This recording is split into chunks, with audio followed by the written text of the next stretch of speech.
All right, welcome back. We are here with the one and only Meg Yelaney. Crystal, Meg, say hi to everyone listening. Hello. Hi Hi, everyone. guys. We are going to do like a little bit of a fun spin on today's episode. Crystal and I have, at least I have gotten messages like people want to know more about us. And I was like, who better to have on for this fun little segue than Meg Yelaney, who's, as before we were recording, she was talking about how she's a very open book and she just like shares. And I Mhm. really love it. I responded well to it. And I think Crystal did too, because we've both been through some of Meg's training. So we're excited to dive in. What we're going to be focusing on for like the SEO topic-y part of things is going to be what to do and like where to focus your energy and attention when you're a newer business owner, especially in this crazy online space. Oh, if you're watching the video, if this ever gets out on YouTube, Crystal was just holding Wait, up a that makes training. that makes me so happy. There's a binder. You are my favorite person. Oh, you went next level. I love it. Do the work. See, thank you. Because you know how much we put into that. And I'm like, I want people to treat this like they paid for it. And that you just made my day. We could be done now. It's fine. And thanks for joining us. Mine is technically in a file box in my very packed up car, but Crystal gets the extra points for the binder because I don't have a binder. Extra points for the binder, but you still get points too, Brittany. Don't worry. Oh my God, that makes me happy. Thank you for that. It's awesome. No, I love this workbook. So, side note, if you ever take one of Meg's trainings, please print out the workbook because it's beautiful and it's like a keepsake almost. We have fun with it. We take pride in those workbooks. I didn't actually do one for my last workshop because it was a little bit more last minute. And I was like, something feels off. Why do I feel like naked? And I was like, I don't have a workbook. It was okay. We had everyone nothing survived. to download. We had nothing to download, Meg. I was getting lots of screenshots. So I was like, do this, do this, do this. Yeah. I was like, dang it. That's why I do my workbook. So yeah. They are very appreciated. Okay. Before we get in like too far down all of the rabbit holes, who are you? Why do people love you like me, Crystal? Hi. Hello. Well, I'm so excited to be here because I just feel very like safe with you guys. I feel like I can fully be myself. And yeah, so thank you for just having me on. It's gonna be a lot of fun. My name is Meg Yelaney. I have been in business in one way, shape, or form since 2011. The end of 2011 is when I signed up for my first network marketing company. Signed a couple clients and then really didn't do anything for a while, like a lot of people do in the beginning of business. And I was like, why is this not growing? Because I didn't do anything. And I kind of like convenient worked it. So I'd work it when it was convenient between background work, cocktail waitressing, just trying to make ends meet, pursuing acting and musical theater in LA. And it wasn't the actor starving artist life wasn't fun. And I realized after seeing so many people have so much success in the company I was with, I was like, what am I doing? I'm sitting on a gold mine. This is silly. And so after an event and after I shared this recently on social media, almost getting frostbite on doing background work, I was like, this is it. I cannot do this anymore. This is so silly. And so I just went all in, and about a year-ish later, a year and a half, I was able to quit all my side jobs and just support myself with my network marketing business. And I actually ended up acting a lot more. It supported me. I was able to like audition with not so much stress because I didn't need the money. I had something else supporting me. And then fast forward, we had some really banner years. We were bringing in consistent six figures each year. And man, I miss those days of no overhead. It was wonderful. It was wonderful. They are pretty good. I think back to that. I'm like, wow, we didn't know how good we had it. There was like literally no overhead in that business. And then I was like, felt really restricted and just, I loved the company and they were great, and I still use a lot of the products today, but I just was like, I want to do so much more than I can. I don't want to have to sign someone on as a client or a distributor. And I learned so much as you do and grow. And I wanted to just help more people. So I started my own company in health and wellness pretty quickly. Realized that was not what I was meant to do. Mm-hmm. The reason I did so well in the network marketing was the business aspect. I went to school for business. In acting, you're marketing yourself all the time. Wasn't a surprise to most people. They were like, yeah, why did you do that? That was silly. And then went all in on business coaching. I would say beginning of 2018, I did it behind the scenes. I actually had quite a few private clients in 2017, but I just didn't like fully talk about it publicly and have been doing that ever since in many iterations, which I'm sure we'll talk about, but I've been in this world for quite a while and it's been very interesting to see how much it's changed since then.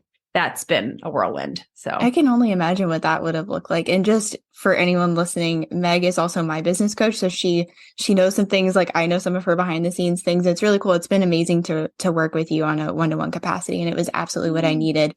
And then, like we've said, Crystal has the workbook because she's done some of the trainings as well. Love it. It makes me happy. So were you serious that you got frostbite? Yes. Almost. So I didn't get it, but I was this close to getting it, to the point where, so basically I did background work on film and television. And for those who are new to that, it's those people in the background who are blurs, right? They get paid. They actually get paid decently well when you're in the union too. But living in New York, it was dead of winter, and it was literally a day that schools were closed. Schools were closed, but we still had to go to set. And I never forget this, because I was living with my mom at the time. Thank you, Mom, for letting me save some money. And she was like, please don't go. Please don't go. I will pay you your day's rate. Like, please don't go. And I was like, it's not about the money. I will get like blacklisted. Like, if you don't go, you're in trouble if you don't show up. So I was like, I have to go. This is how I'm supporting myself. And so I went, and about like an hour, 2 hours after, I was like, I can't feel my fingers anymore. And I told the guys, like, I can't be out here anymore. And he said, yeah, this is ridiculous. Everyone go inside. Mm-hmm. And then we got like $50 for it being cold. That's what we got extra. And I was just like, what am I doing with my life right now? It was just one of those moments. I was like, this is not it. This is not it. So yeah, it was a close call. Oh my gosh. I remember reading that email. I was like, what in the world? Because I knew wild aspects, but I didn't know like it was that crazy. And I think I love TV. I'm not one of those entrepreneurs who doesn't watch any TV. I more power to those people, but I love a good Netflix binge once in a while. Oh yeah. And it was Orange is the New Black, which is one of my favorite shows. And so I was so excited.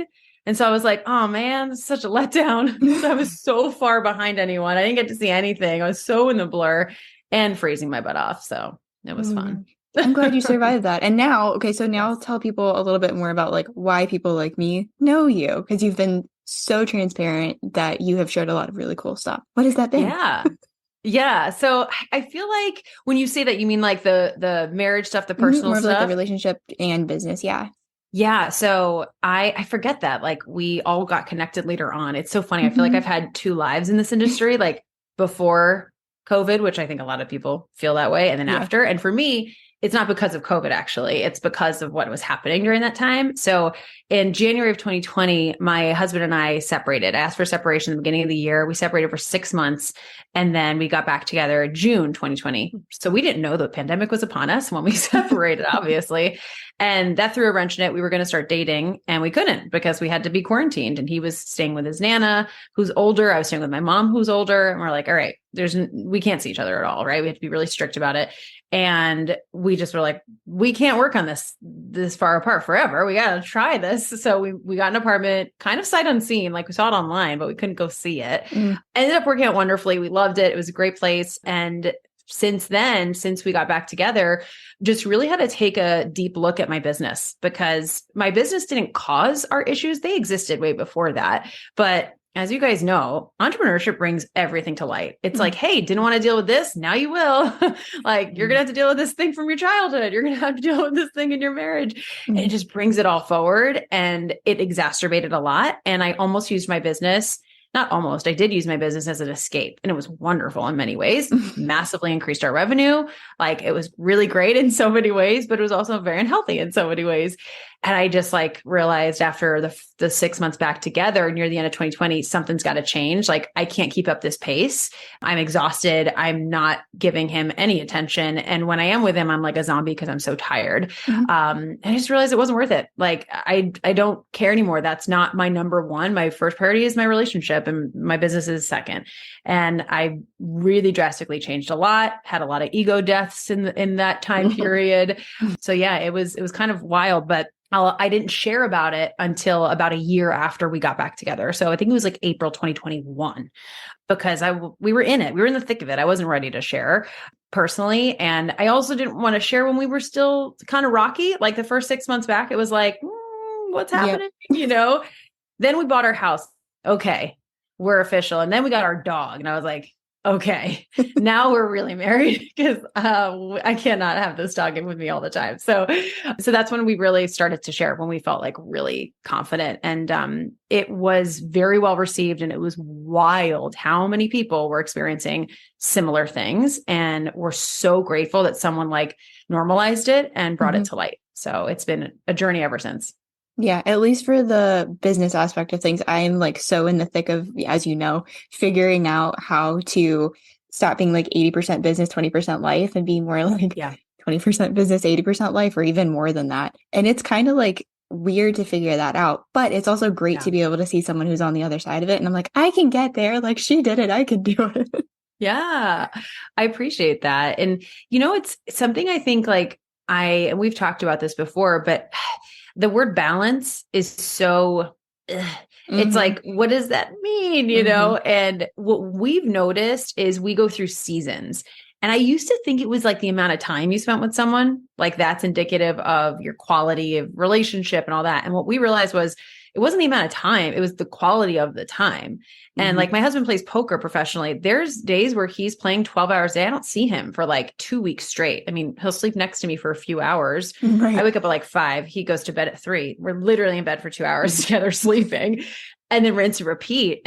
But we don't feel any less connected because now we have the quality time we spend together, the things we do in between, like that really matters. And so like, I'm in a really busy season of work right now. I'm working more hours than normal, but I'm loving it. It's like a really fun, like when you're so excited about what you're doing, and he's in a busy season of poker. So it's kind of working out perfect. And it's like, we still feel so connected, and our marriage is still number one. It's just the time doesn't look like that. And so that's a big thing I used to think like, oh, I have to spend so much time with my partner for it to matter. And it's like, no, it's the quality and the intention behind it. Yeah. Yeah. I can vouch for that too, because I've noticed that like it's been an interesting transition, like period. But it's like, okay, when I'm working, I have been so much more dedicated and focused.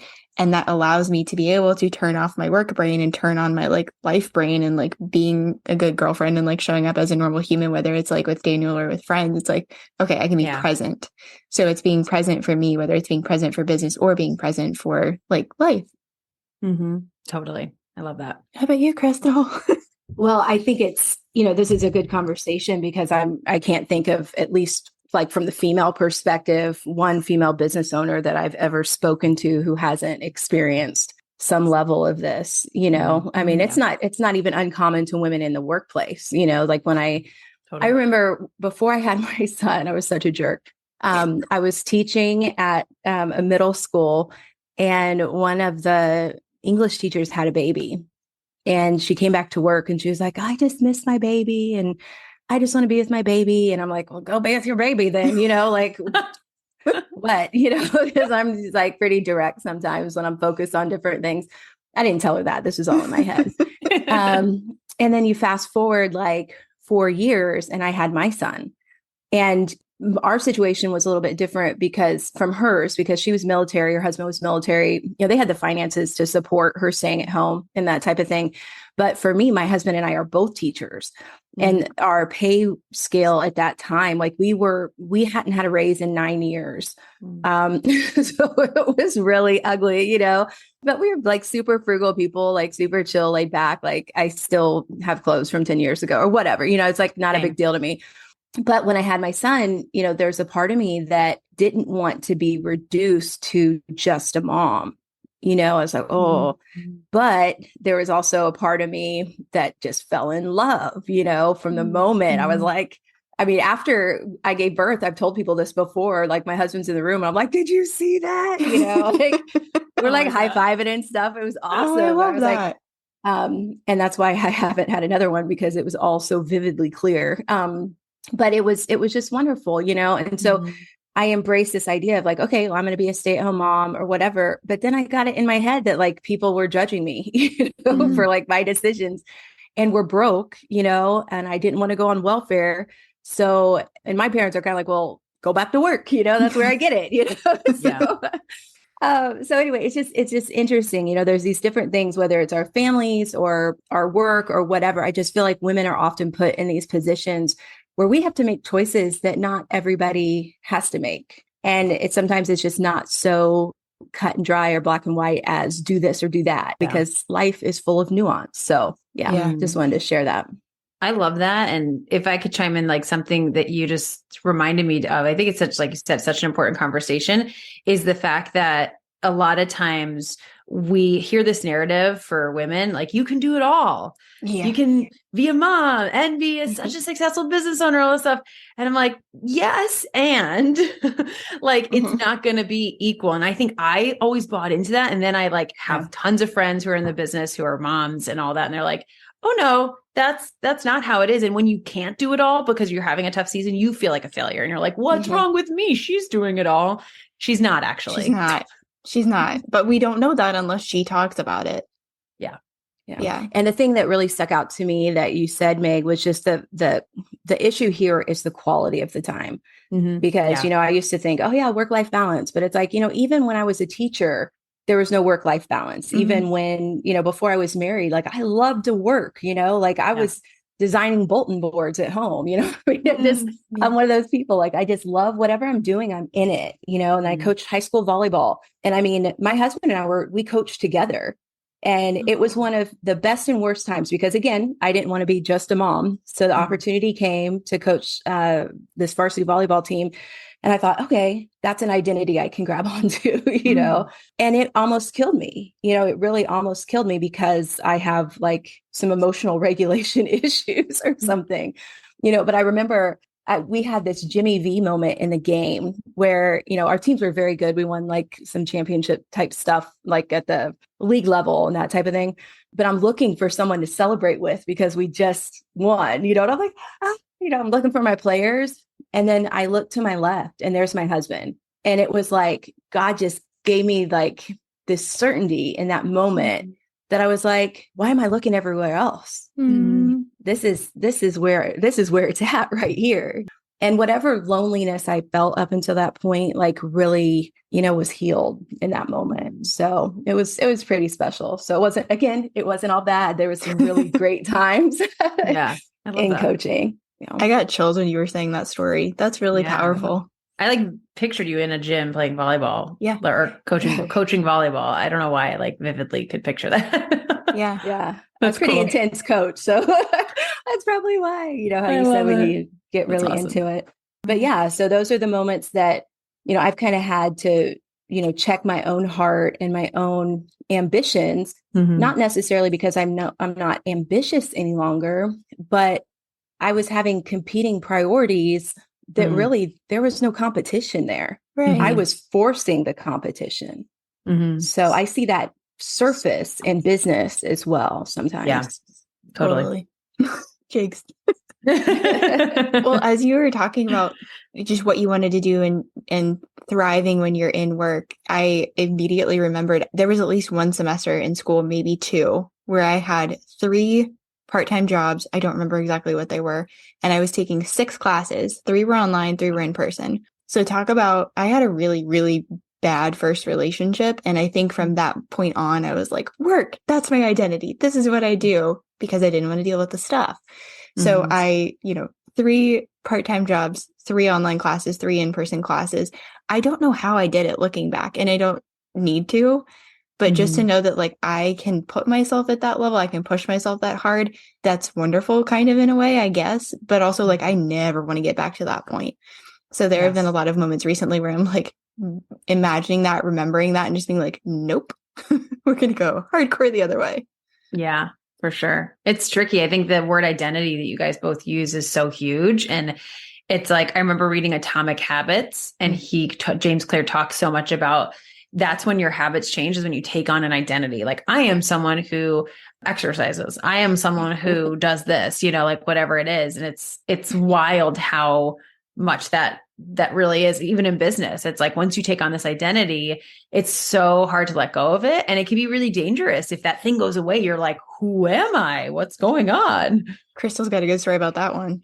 Yeah. Oh my gosh. Well, and again, I feel like I've had this like type of identity crisis several times in my life. Like one of them was, with career, then it was with the baby, and then it was like back when I played high school basketball, I was an athlete. I mean, that's what everybody knew me as. The only reason I didn't drink alcohol was because I was an athlete. And then I blew out my knee. And my entire identity was wrapped up in that. And it was at the state tournament. It was the end of my junior year. The college letters kind of slowed down. Everybody was kind of watching, like, is she going to come back? Is she going to make it? Or, like, what's going to happen? Is she going to implode? And yeah, actually, she imploded for like a decade. But it was just really unfortunate because that was my identity. I was like, if I'm not an athlete, then who am I? If I'm not a basketball player, then what do I do? That had always, my idea of success had always been working towards something, practicing at something and striving towards something. And it's still something I have to kind of battle in and of today. But I interviewed a guy, and I'll have to link to his podcast because I feel so bad. I can't remember his name right now, but I interviewed him for a podcast that I plan on starting for my business, Collage and Wood, about athlete mental health. And May is mental health month, and so I always talk about athlete mental health in May. And we were talking about this whole idea of identity. And he coaches kids like mindset with, getting through injuries and that type of thing. And he has this amazing little activity that he does. It's very simple, but he has them get a piece of paper and draw a circle and divide it up into the parts of themselves. And I thought, well, dang, if that isn't a good activity for all of us. Yeah, I love that. Because it's like, then you get to see like how you define yourself. And, my faith is now my identity. Every time I kind of fall apart, like I just go, I'm, heavily into my faith. And so it's like, okay, I have to remember like who I belong to, all that type of stuff. But identity is just so critical, in mental health, whether, it's sports or it's business or it's family. It's like, who am I and where do I fit? So yeah, totally.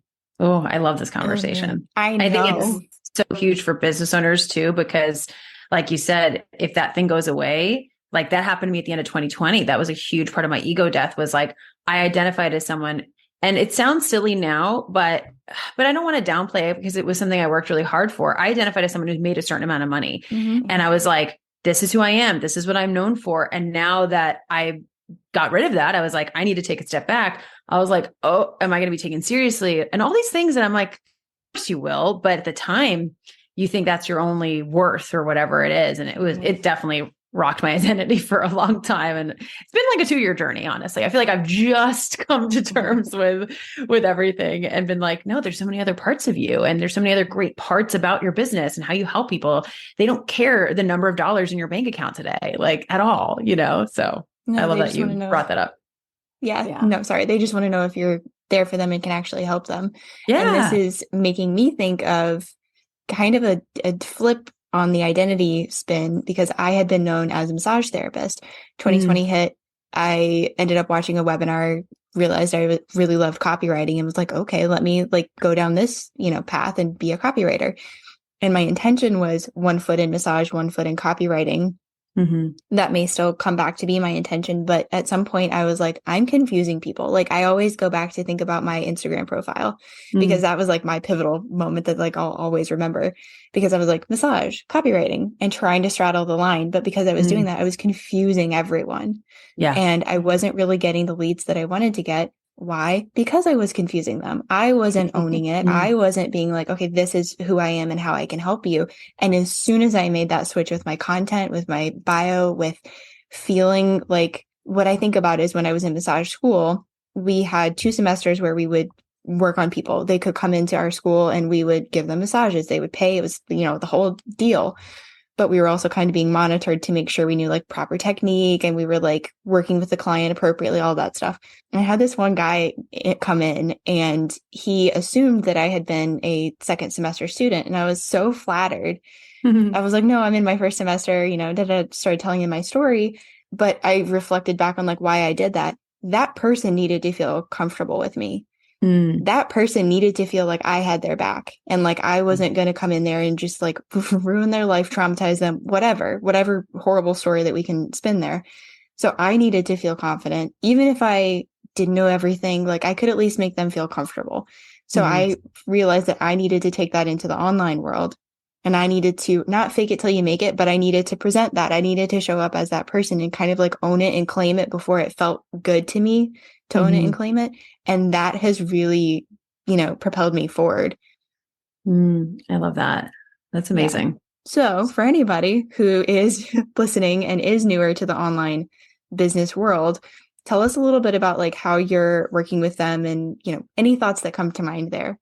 Yeah. Oh my gosh. When you're in like the beginning stages of online business, it can really shake you, because the majority of the people that I've worked with, they either have perfected the skill in their 9 to 5 or in their life outside. So they're like, I'm a pro here. This feels weird to be a beginner, right? Like I actually know way more than most of these people promoting themselves online, you know? I remember having a client who we had a VIP day and she was a business coach. She had real in-person actual businesses for years. Like she knew more about business than anyone else who I knew marketing themselves, but she had so much imposter syndrome. She's like, but I'm new to online. I'm like, you're not new to business. Like, you know more than all of these people, but it's like wild what that does to us. So I think the biggest thing is to like, just write like down why you're more than capable and qualified to do this. Just because it's an online space doesn't mean anything, right? You're probably more qualified than a lot of people you see out there. You don't know actually what their credentials are or their experience, right? So that's the first thing, because I just see that stop so many people. And then second too, I was just having a conversation with somebody today who I was doing market research with. You're never too advanced to do market research. I always do it to this day. Still, I'm like, hey, we're ramping up for a launch. Let me really get to know this person again. Because the longer you're in business, the more removed you are. If you're like, I'm marketing newer business, beginning business You got owners. it. Cannot say this word. That was 10 years ago. Like, I think I remember that, but I got to get in it with them. And she was saying like the comparison is so real. She'll see someone who has been in this business for 5 years, 4 years, 3 years. And she's like, why are they going to choose me when they have that person? And that like breaks my heart that stops people. Cause I'm like, man, that's why they'll choose you. One of the reasons is you can have this more boutique-y feel versus someone who's now huge and can't have that one-on-one touch with each follower. So as you're in the beginning stages, I would say the biggest thing is take advantage of that. Take advantage of the intimacy that you have. Message new followers, welcoming them genuinely, don't pitch them. Don't try to sell them on anything, but just like, thank you for being here. I appreciate it. How can I help you? How can I serve you? What kind of content do you want? Because I think you have such an advantage when you actually are beginning if you can go into it with that mindset. Totally. I think that's such a great tip. You know, I forget to say, hey, you know, because I'm so like worried about bots for the most part that I forget to say thank you to people, you know, and just, you know, ask them questions about themselves. But I wanted to bring up Clubhouse because in that period of time over 2020, I remember, you know, being on Clubhouse all the time, you know, and I would listen, I would try to make friends. And I was like, I got myself a spot on a morning show and it was so great. And all these people were like, wow, you know so much, you know, and I'm like, I do, you know, because everything that I knew was from experience, you know, and I'm like, well, does anybody else use the product? You know, like, does anybody else fill out the binder? Because you could know it too, you know? So that's why I forget that I'm special because I'm like, everybody else has access to the same stuff. Why am I so special? You know, how do I know any more than anybody else? But the fact is a lot of people don't put it into practice, you know, so I don't know what you call that. But I remember, you know, like in terms of Pinterest, like I've been using Pinterest for my business, even through the time I was a teacher. So it's been like almost 10 years I've been using Pinterest and I've seen it go different directions. And I get in these rooms with people teaching other people about Pinterest. And I'm like, why are you saying that? You know, like that makes sense. Like, this is what you should do. And, you know, but then the other people would get mad at me. Like, this girl thinks she knows whatever. And I'm like, no, I don't. I really don't. Like, don't be mad at me. So I went in with knowledge, but no confidence. And then I left kind of that whole area because I was like, look, I'm now like the resident expert, but I don't work for Pinterest, you know, like I work for Crystal and I need to really get back to, you know, focusing on Crystal's business or whatever.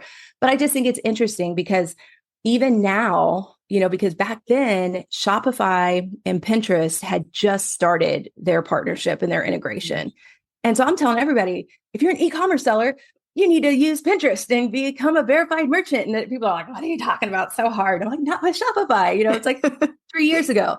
Yeah. And now it's, you know, people are like doing it and a little bit more like receptive to it. And I'm thinking, oh my gosh, this was available 3 years ago, but I didn't have the confidence to go out and bring the people together, you know? And so it's like, how would you, you know, I guess, coach somebody to grow in their confidence of what they know, you know, because I don't think I'm the only one that's probably felt like that. Actually, I just messaged Meg the other day because I was like, hey, do you know, I think it was a confidence coach that I even asked you about for someone else. So yeah, you're not alone. Oh my gosh. It's wild. And it's funny when I talk to people like yourself, like, hey, tell me everything you know about Pinterest. Tell me everything you know about Clubhouse. Tell me everything you know about whatever it is, right? Whatever you're selling and relate it to your offer. And you'll have like this whole laundry list of things. And if you had a client come in today, you'd be like, oh yeah, I can totally help them. But this is what I see, at least from the people I've talked to in the beginning stages, is they look at all the shiny Instagram profiles or whatever platform you're on. And they're like, but so-and-so has 50,000 followers. So that must mean they know 50,000 times more than me because I have 1,000 followers. And even though we were told that doesn't equal money, et cetera, we still kind of think that. I think back in our heads, we're like, oh, there must be something valuable. They have all these followers. Why would people follow them? And the truth is, though, like, people can follow them because they had a reel go viral. And it actually had nothing to do with their business. That happened to me. I am one of those people. And not that it negates anything less than what you're doing. I don't know why my hand just raised. That was weird. You said, I'm one of those people. Oh, that's true. What do you mean? You're like when you raised your hand and you said, I'm one of those people. Oh. Zoom recognized the hand. Oh, that's wild. It does that? Yeah. For everyone listening, we're raising our hand and Zoom's raising our hand. I was like, it doesn't recognize. That's so cool. Zoom. It didn't like me. That's cool. That's amazing. But basically, I would say, like, try to remember that the number of followers does not necessarily equal that they're more experienced or they're more knowledgeable or anything like that. They just got started sooner, possibly. They might have had something go viral. They might have had a shout out. And when I said they might have gotten started sooner, they might have done that and put in the work, which means you can do that too. And so I'd really write down what is all the proof or the evidence that you are great at what you do, whether it's experience, whether it's client testimonials. That is a huge one. Even if it's been free clients or friends or family you've helped, like, write that down. If you have screenshots, have a folder on your phone and literally look at that every single day before you go to post, before you go to put yourself out there to boost that. Like, oh yeah, I am great at this. I've got to remind myself of that. It's such a easy thing to do, but we forget to do it sometimes. But that's really helped a lot of people boost their confidence. And then second is try to limit the amount of people you follow, like purely like not following people and not comparing constantly. I talked about this 2 days ago on a podcast, and I said, like, one of the biggest things that helped me with my growth, I had a really big growth year. It wasn't fast because I had like 4 years of business before that. I always want to make that clear. It wasn't overnight, but it was a really big growth year. I didn't know what anyone else was doing. I was like so in my own world, like very naively. So when people would come to me and say, oh, did you see what so-and-so did? And, almost have a little gossip because it's the world. I'd be like, I don't even know who that is. Like, genuinely, I really don't know who that is because I'm so laser focused. So I didn't compare because I wasn't watching. So I'm not saying you have to like totally get off the apps or anything like that, but just like as you're scrolling, if you're noticing that tinge come up, like of jealousy or all this questioning, just put it away for a bit. I think what's interesting there is that, once I got off of Clubhouse, I really did experience like it was like a blast off type thing, because instead of trying to like convince all of these people and like pull them along with me, the few clients that I did pick up from Clubhouse, I was like, oh, let me focus on them. And off we went, And so it's kind of an interesting thing that you're right. Like if you stop looking at, whatever it is, whether it's a person or an app or whatever, that's kind of holding you back in a way, I guess, from, accomplishing, then you're free, because I didn't have to constantly defend myself of, I know this is true, I could just do it. And I'll say we still have people, both of us still have people from Clubhouse, from our Clubhouse days, because Crystal was my invite into that world. We still have people coming to us for podcast interviews, for like booking services with us. So like, it's not like it was wasted time or anything like that. Oh, absolutely. And on that note, just thinking back to like what I did and how I was on social media at the beginning, I wanted to mention this in case there's anyone listening who feels like this as well. I was so focused on making connections and living in the DMs and just like hanging out with people and writing nice little responses to them. This kind of touches on what we were saying earlier. I was so focused on that. I wasn't telling them anything about how they could work with me. I wasn't building my authority at all. I was like, why is nothing happening here? Like, I don't understand it. You were No, friend zoning yourself. I was friend zoning Yeah. myself, and you've talked about it with me so many times where it's like, you have too many friends, no more Mm. friends, Brittany, in the nicest way. I And was then like, the Brittany, you're not allowed to totally, have any more right, friends. in the totally real way, because I will go over and hang out on Instagram. I think it's probably because it's safer. It's a way that I can procrastinate. It's a way that I can like ignore my perfectionist tendencies. But I also genuinely love connecting with people. It's how I met Meg. It's like, I mean, it's what I do, Yeah. but, or, and rather, I can do that, make time for that, carve out time for that. And I can make sure that I'm like, hey, this is what I do in case you want some help. Like, here's what I do, and here's how I can help you. So Yeah. if you find yourself listening to this podcast and being like, oh, that's me too, maybe just what's worked for me is getting a little more strategic with the time that I spend on those platforms. And really for me, it's only Instagram and Voxer, but it's Instagram for social media. So I will like set a timer. I will like go and do that. And I'll catch myself if I have those thoughts of like, why are you on here right now? Like, we've spent 20 minutes. What are you doing? I'll just be like, okay, we're done. Like, go over and do work. Yeah. It's kind of that. I know I mentioned this to you in Voxer, but that book, Eat That Frog, it's kind of like that. Like, because I agree, forming relationships in the DMs, networking, huge way to grow your business. I think it's very valuable.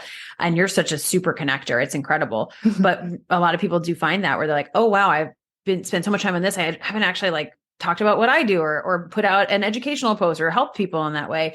So if that's the hard thing for you, do that first and then be like, okay, I got that out of the way. I've shown my authority. I can go network all day and have fun the rest of the day. It's like just getting that thing out of the way helps too. Yeah. And don't forget the social proof, because that was another thing that I also, I'm in Marisa Corcoran's Copy Confidence Society. We had her on the show recently. And one thing that you do is you figure out like your copy character, which I think of as like your business character. And I love it. For me, it's like, this is who I am when I show up for work. Like, this is what I do. This is like kind of my touchstones for it. And where was I going with that? Oh, I'm a relentless cheerleader. Like, that's my driving one.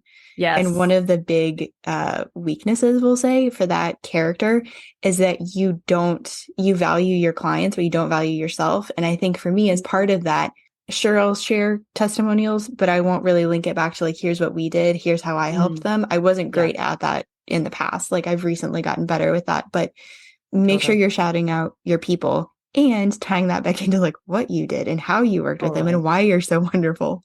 Yeah. I think sometimes the reason I do that too sometimes, and it's because I want to make it clear that they did the work, right? Especially with coaching, like you can't give people results. They go do the work. So it's like, no, they did it, but you had a big part of that. And I have to own that too a little bit more. And it's important. And honestly, I get kind of jealous sometimes when I see people making these big claims, even though I don't always agree with the way they do it. I'm like, they're so confident in their skill set. Even if I don't love the way they did it and I wouldn't do it that same way, like you got to give that to them at least. Like they're like, I did this, or, at the end of the day, it's so important. Like we've got to make that link. Exactly. Yeah.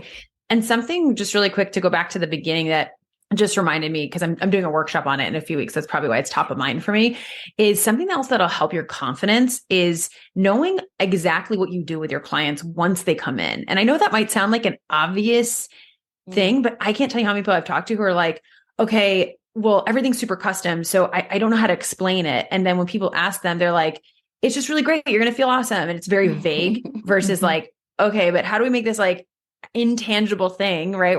If you don't have product tangible, like I think copy, that's a little bit easier, but even that, how do you still make that like how does that help their bottom line? Why do they even need that? And so I notice if you can like walk through 3 to 5 steps that you take your clients through from when they enter to exit, and then go, how do I do it a little differently than say the next person or the next person? That's going to give you so much more confidence and something to talk about on your social media too. Feel free to dive into that anymore if you want to, because I'm over here like I know that you and I have talked about that, and it's something that I feel like I've gotten my framework down, but my process, I think that's like notes for you for coming up with boxer coaching. No, super helpful. Well, this is great because I'm crafting this workshop now. I'm running it in a few weeks, so it's very timely. I'm like, everyone, bring me all the questions so I can make sure I'm getting it all in there.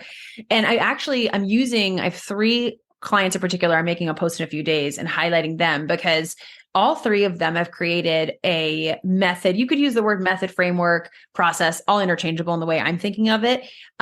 They've created a method that they've become so known for that people literally are like, hey, I want to hear more about one of my clients. She really focuses on helping fitness coaches that are parents specifically. And she has the mama method. We do it differently. because she could not find, I'm sure Crystal, you can relate to this. Like, she's like, I can't find someone who is making really incredible money and bringing in a really great revenue for their family that is a mom and has a family. It's like all these people like jet setting and traveling the world. And of course they have all the time in the world. She's like, I have 2 kids. I don't have time for all this stuff.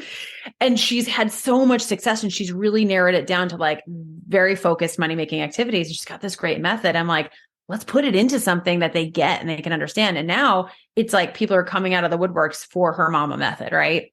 And then I have another client, former client, one of my best friends, her name's Eve, and she's created this macro mentorship method. It's called, really helping macro coaches become just so great at what they do, like very confident in their skill set with a very specific framework that she teaches. People literally come out of the woodworks. This stuff took years. It didn't happen overnight, obviously, but it just helps them go, wow, I know this is a unique solution that my client hasn't been presented in this way. Right? Otherwise, it's like we're all solving the same problems and we're all helping them get to the same goals. How are you going to stand out? So it increases your confidence, and it just like kind of signifies you as like, oh, you're that person who's going to help me with that specific thing within that generality, if that makes sense.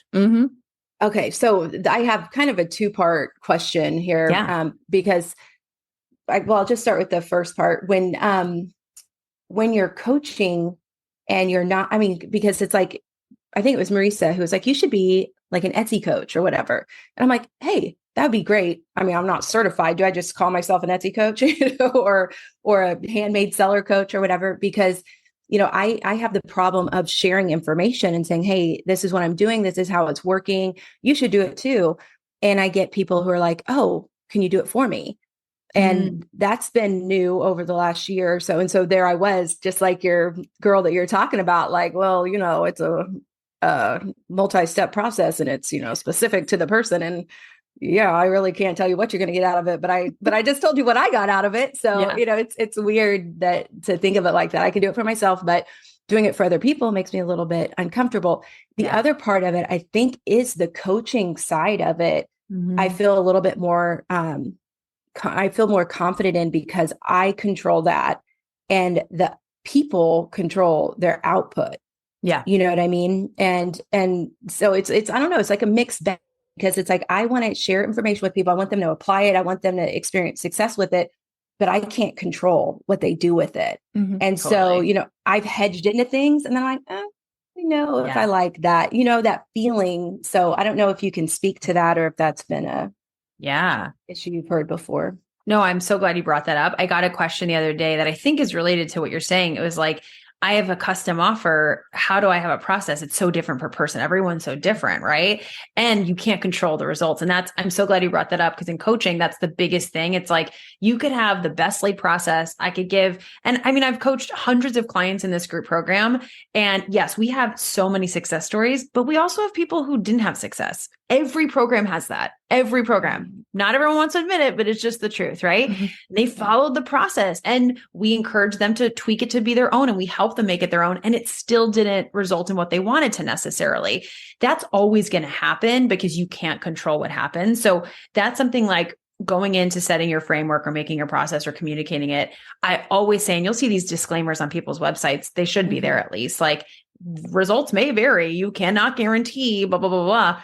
And that's just because it's so true. And of course, you want to show the highlights. So if you can go into it going like, what I can control is how I show up for the client, is the work I do, is the quality. Everything else, I can't control what happens with the Instagram algorithm, or something glitches one day, or like recently, I use Show It, my website. It was down for a day. I couldn't control that. I wasn't in the middle of a launch or anything, but I was like, oh my gosh, my website's not working. Like, there's so much we can't control that you really have to focus on. Here's my process that generally works with most people, that I customize, obviously based on the person, if it's one-on-one. And I have to go in knowing the end result.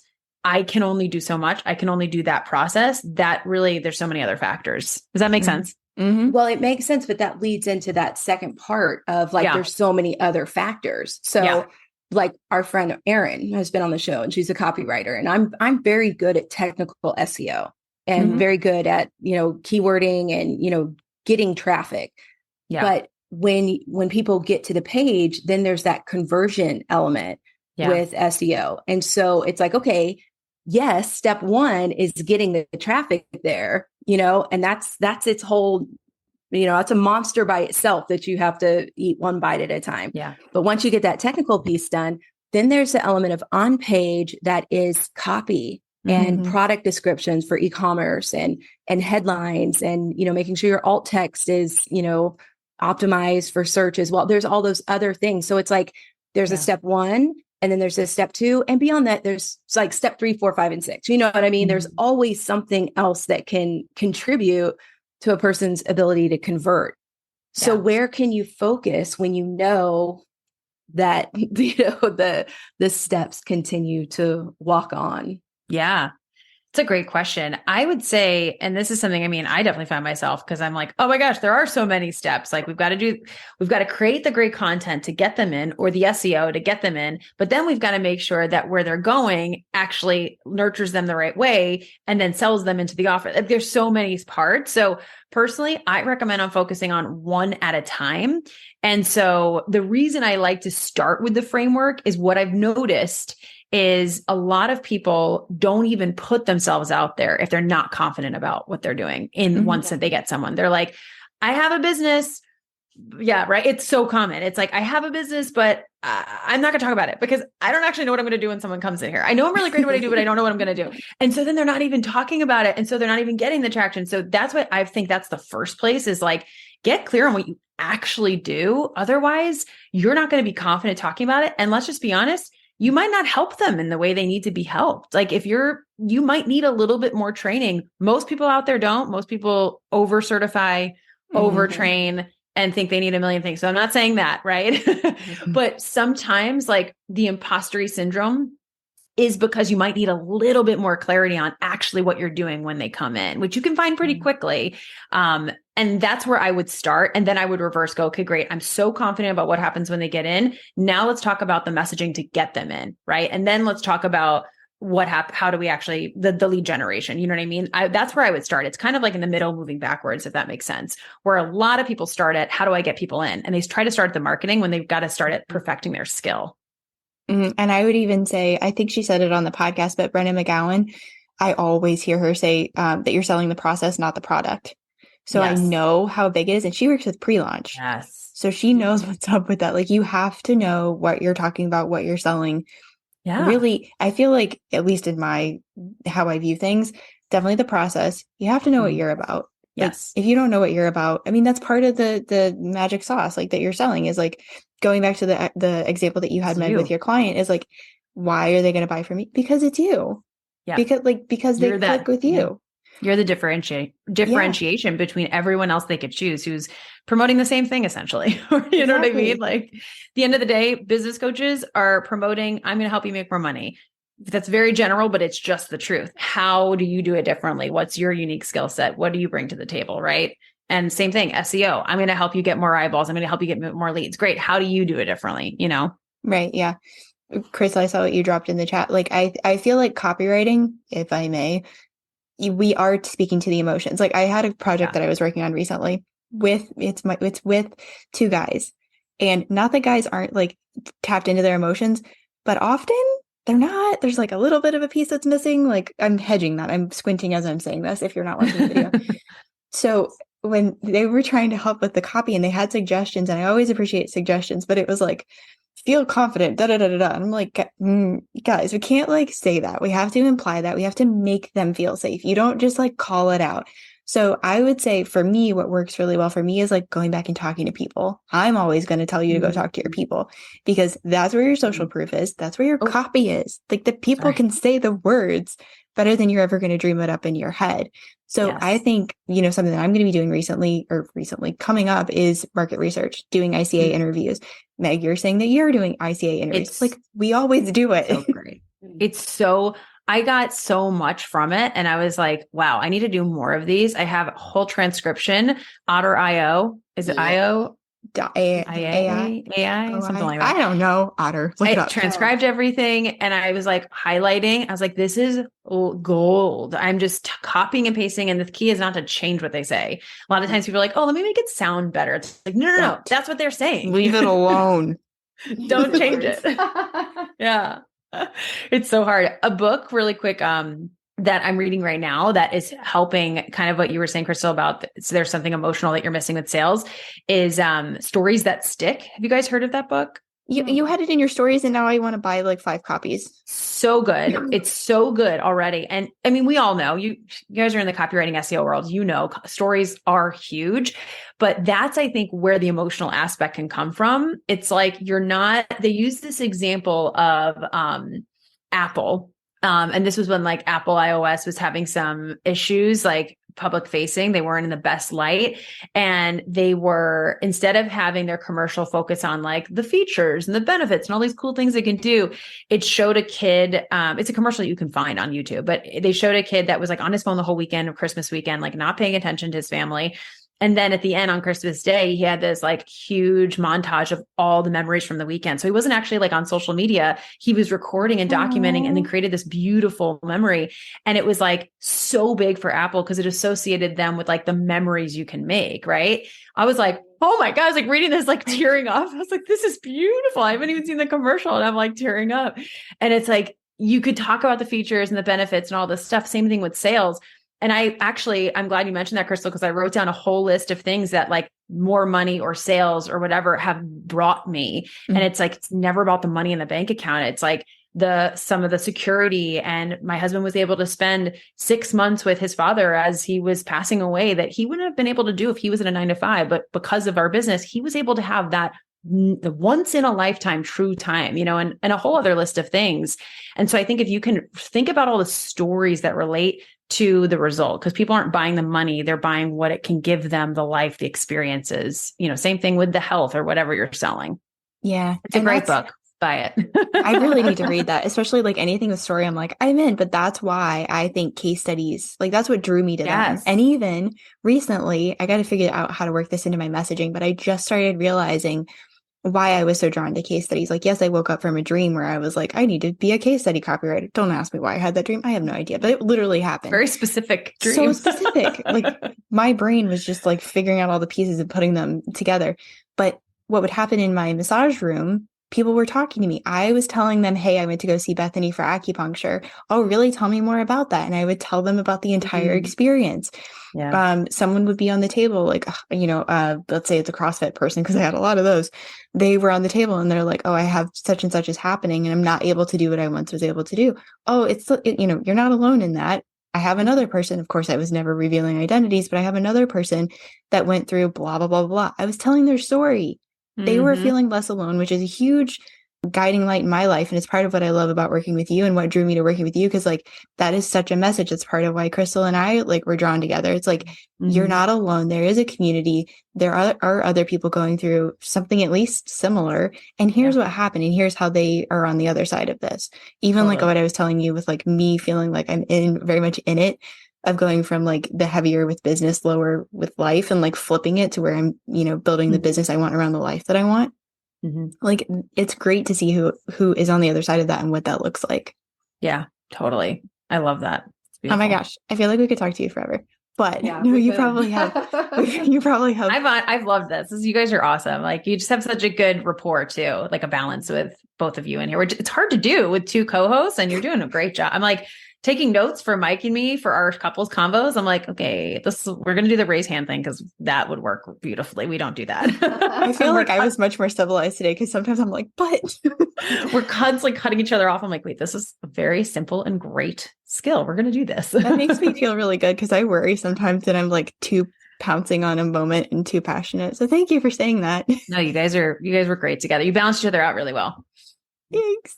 And now I'm just going to blush over here. So tell us about, you've mentioned the challenge, and then I know you have a really killer new freebie out. You want to tell us like all the things? Yeah. So we have so much happening. So I'm not sure when this is coming out, but depending on when this is coming out, we have so many things happening in the world right now. We have a workshop coming out that's really about developing what I was saying before, your signature framework, so you can really stand out in a seemingly saturated market, right? And so that's going to be really great. Totally free. It's going to be a workshop, Q&A, all that at the end. And then in early April, we're going to be running a challenge around stories. Yes, another binder, get another binder. Going to be a great workbook, I promise.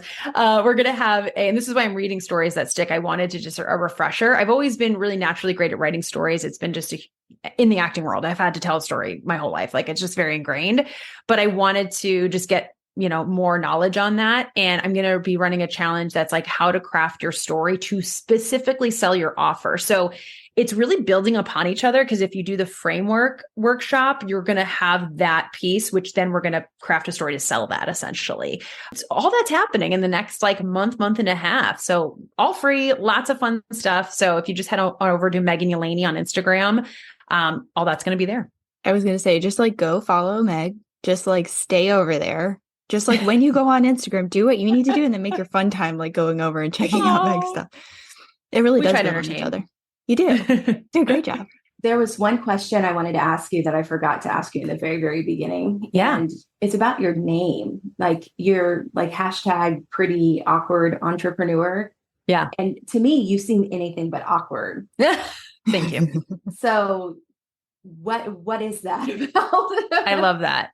I love this question. And it's something that it's really funny because in the beginning, basically, long story short, when I started my health and fitness business, outside of network marketing, everyone in the industry, all the fitspos, as they said back in the day, everyone looked the same. Everyone acted the same. Everyone took the same pictures. It was like twisting your body in this impossible way that your body can't twist to take a really good view of your butt. That was it. That was basically how you sold your coaching, which is so ridiculous. How does that have anything to do with becoming healthier?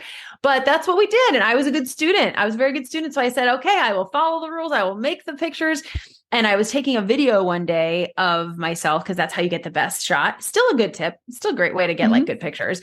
And then you screenshot the best shot. And I was watching the video back. I was at my friend Brian's house and I was like, this is ridiculous. What am I doing? This is so not me. This feels so inauthentic. Why does this have anything to do with me selling my coaching?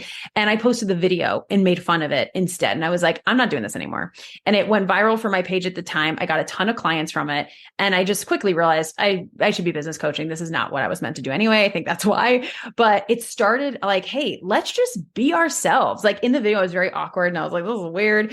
And I was like, we're all like this. We need to start being who we are. And so pretty much what it means is be yourself online. How do you strategically be yourself online?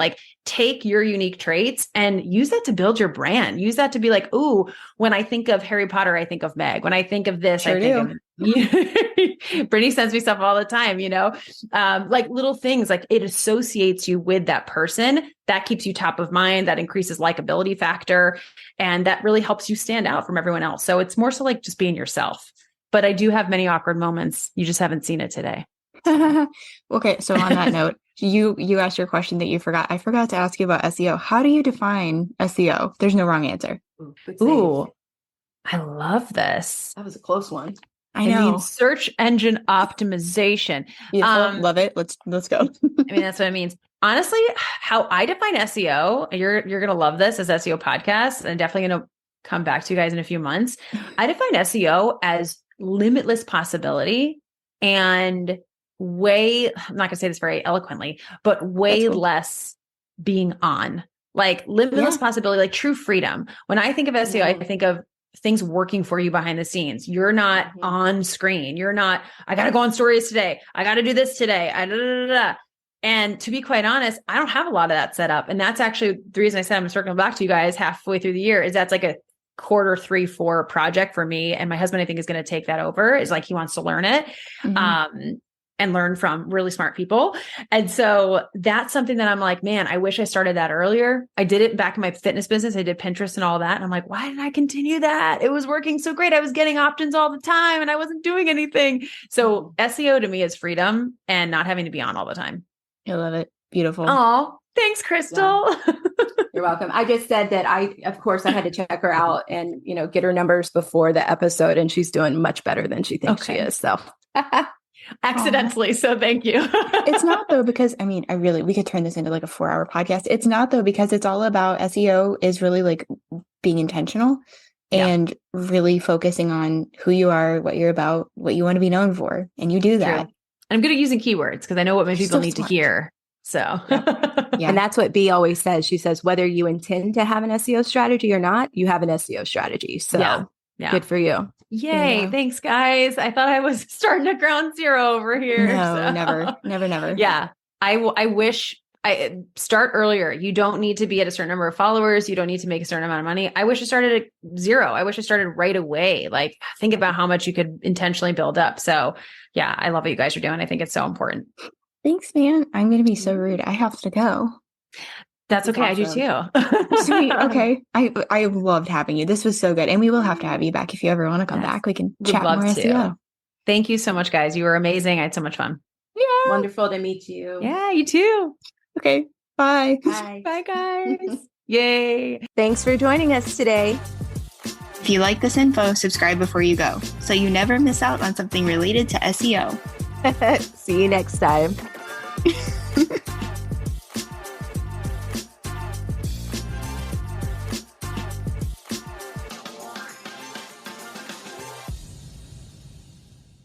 Hey guys, this is Crystal, one of your co-hosts from the Simple and Smart SEO Show podcast.